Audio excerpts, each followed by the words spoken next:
Let's go to the fact that German Chancellor Angela Merkel is on her way to Tunisia. This, of course, after concluding a state visit to Egypt. It's part of a broader push to boost investment in Africa. While in Egypt, Chancellor Merkel and Egyptian President Abdel Fattah el-Sisi have pledged to find new solutions to the refugee crisis.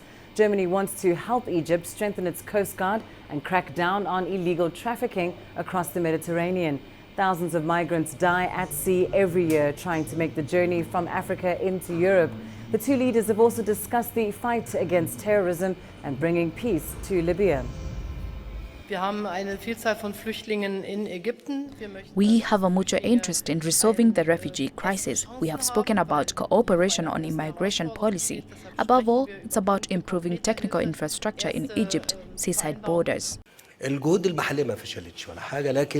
More effort and coordination is needed on Libya because in the end we want to reach a political solution to this crisis, and we are trying to protect Libya as a united country without divisions and without extremist groups.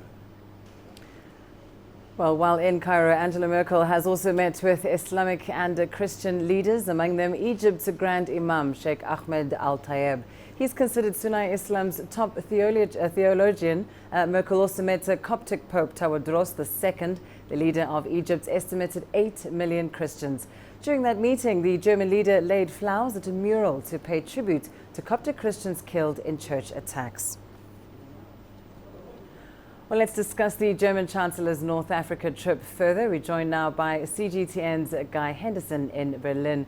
Guy, of course, we know that the migrant crisis, indeed a major talking point between Egypt and Germany. There's discussion of new solutions to the migrant crisis. But what commitments has Germany secured from President el-Sisi?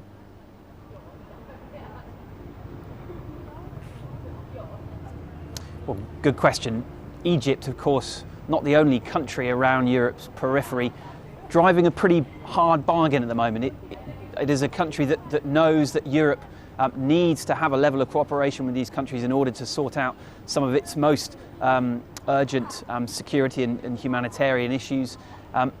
Now, as you mentioned, there has been a discussion between those two leaders about Egypt securing its border, particularly into Libya. Now, we've seen small numbers or moderate numbers of refugees leaving Egypt directly across the Mediterranean, but most travel across the porous Egyptian border into Libya, of course, mostly a lawless country.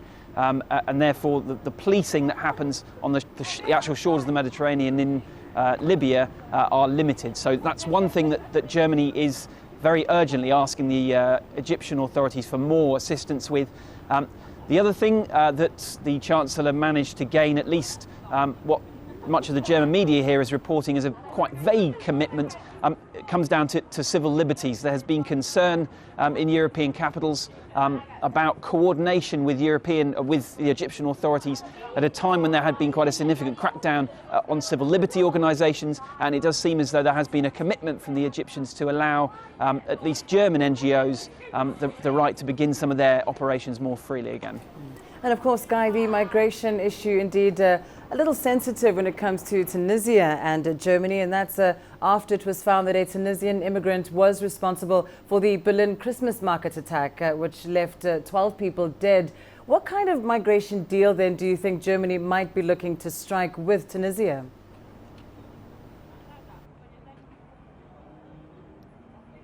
Well, there's one specific issue here which both of those leaders have been focusing on in the last couple of weeks, and in fact this is the second time that the heads of state of Tunisia and Germany have met within the last month or so, and it comes down to deportations.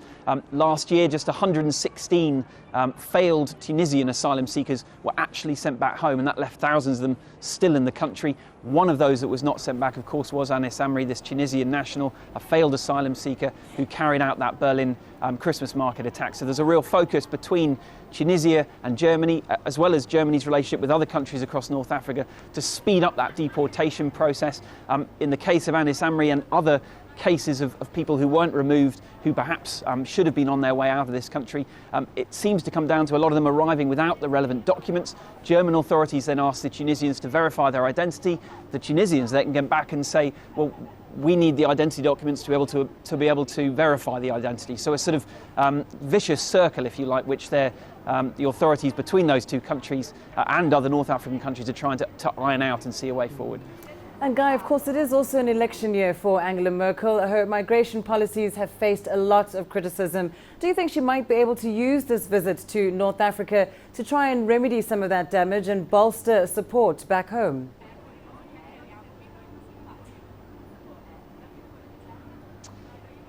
Well, undoubtedly. I mean, this is definitely an ongoing process of building ties with North African countries, particularly in many different policy areas. And she has been the one leader in Europe out of many leaders who has perhaps been the most outspoken and sticking to her guns when it comes to the idea of not putting up walls, not blocking the route to Europe, but more setting up a system, a Europe-wide system that works. And so part of her mission in communicating during press conferences to a European audience will be to say, well, this is beginning to work.